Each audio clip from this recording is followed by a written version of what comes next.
Hello everyone. So today I have a few topics in mind, the first being bravery. So have you ever really watched a colony of ants? Just on the surface. They always seem to know what they're doing, trying to find what they're trying to find, knowing what the grander whole needs of their colony and seeking that out, no matter what terrain they have to traverse or how little their ability is. All of the little actions that are brave make the grander actions possible. It's like a pyramid.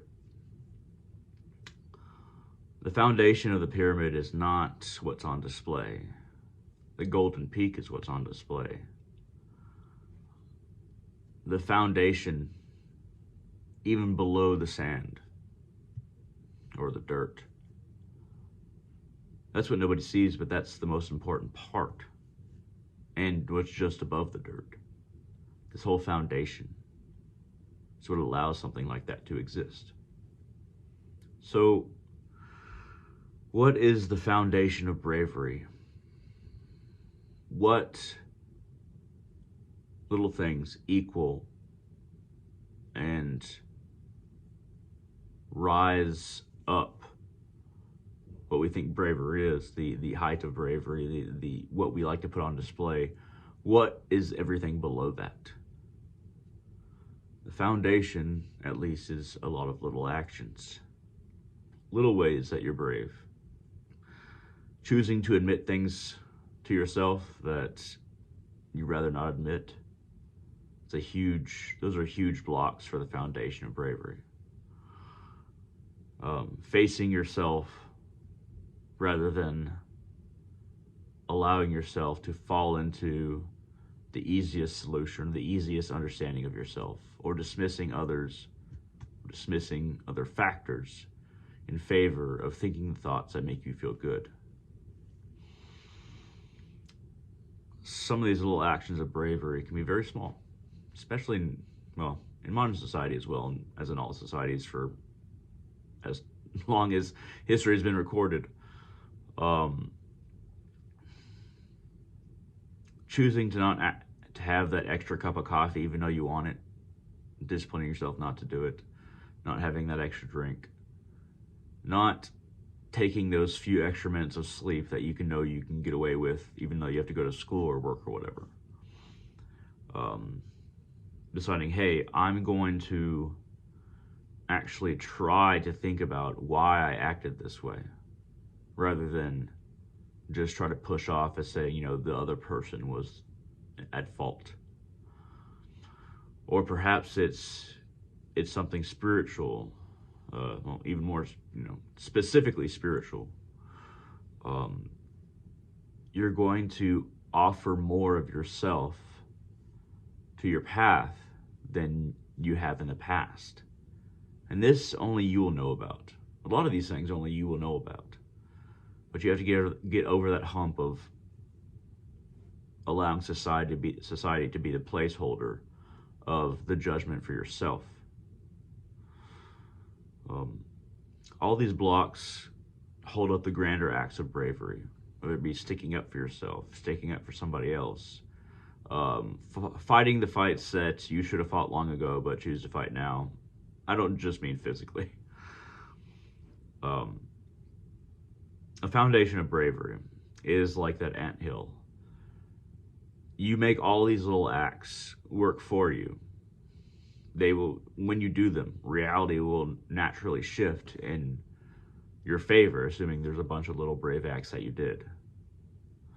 You don't have to necessarily believe in karma, but all these little actions that you committed will create ripples and will influence how high your wave is. And that's something we have to keep in mind, all these things. So another topic I wanted to talk about today was facing criticism from others while walking your spiritual path. So when you're walking your spiritual path, it is tough to get criticism from family, friends, or just, people in general, or even people online. It's difficult.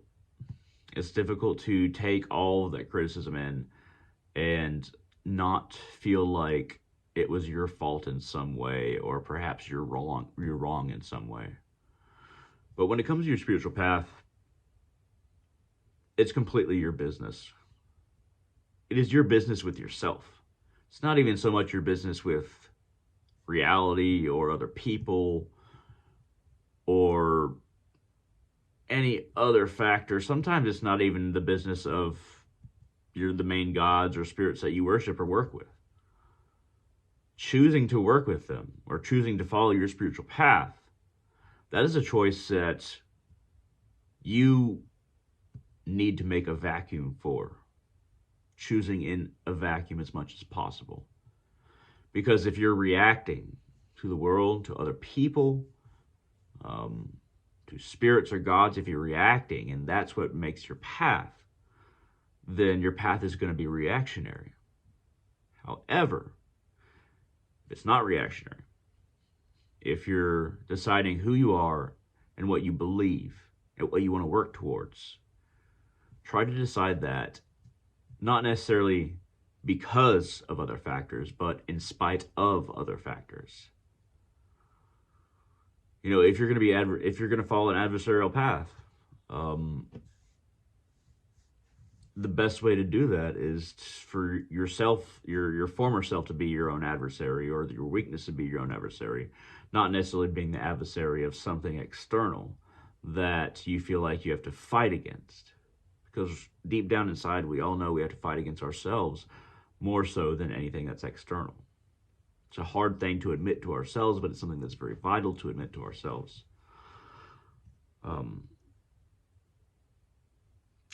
The criticism that we face, most people only see the surface of you. They only think of you, most people only think of you in the ways that are easiest to think of you as, or what they rather believe about you, so that they don't have to face who they are. So they project their criticism rather than allowing it to start an internal dialogue. They try to initiate an external dialogue with you and criticize you. That's true for a lot of people in a lot of different spiritual paths, religious paths.